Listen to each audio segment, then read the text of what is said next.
బూ ఆగండి ఆగండి, భయపడ్డారా? అది నేనే. ఈరోజు నేను మీ ముందుకి ఒక మంచి ఫేస్ ప్యాక్ అయితే తీసుకొచ్చాను. ఎప్పుడు ఫేస్ ట్యాన్ అయిపోయినా, కొంచెం జిడ్డు జిడ్డు అనిపించినా, కొంచెం బ్లాక్ అనిపించినా కానీ నేను ఇదే యూస్ చేస్తాను.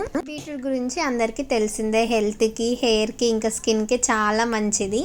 ఈ బీట్రూట్ ని పీసెస్ గా కట్ చేసుకొని మిక్సీ చేసుకోవాలి. జ్యూస్ ని ఇంకా బీట్రూట్ తొక్కని సపరేట్ చేసుకోవాలి. మనం ఫేస్ ప్యాక్ వేసుకోవచ్చు, జ్యూస్ కూడా తాగొచ్చు. మనం జ్యూస్ సపరేట్ చేసిన తర్వాత బీట్రూట్ తొక్క వస్తుంది కదా, దాంతో షుగర్ యాడ్ చేసుకొని కొంచెం ఫేస్ కి అయితే అప్లై చేసుకోవాలి. ఇప్పుడు సెకండ్ స్టెప్, ఇందాక మనం పక్కకు పెట్టుకున్న జ్యూస్ లో కొంచెం శనగపిండి, ఇక్కడ నేను బియ్యం పిండిని యాడ్ చేశాను, కొంచెం పసుపు, పాలు, ఇంకా పెరుగు కూడా యాడ్ చేసుకోవచ్చు, అలాగే టమాటా జ్యూస్. ఇవన్నీ మంచిగా మిక్స్ చేసుకొని ఫేస్ కి అప్లై చేసుకొని ఒక 10 మినిట్స్ ఉంచుకోవాలి. 10 మినిట్స్ తర్వాత మనం ఇందాక పక్కకు పెట్టుకున్న టమాటోతో ఫేస్ ని స్మూత్ గా రబ్ చేసుకోవాలి. నా ఫేస్ అయితే చాలా స్మూత్ గా అయింది.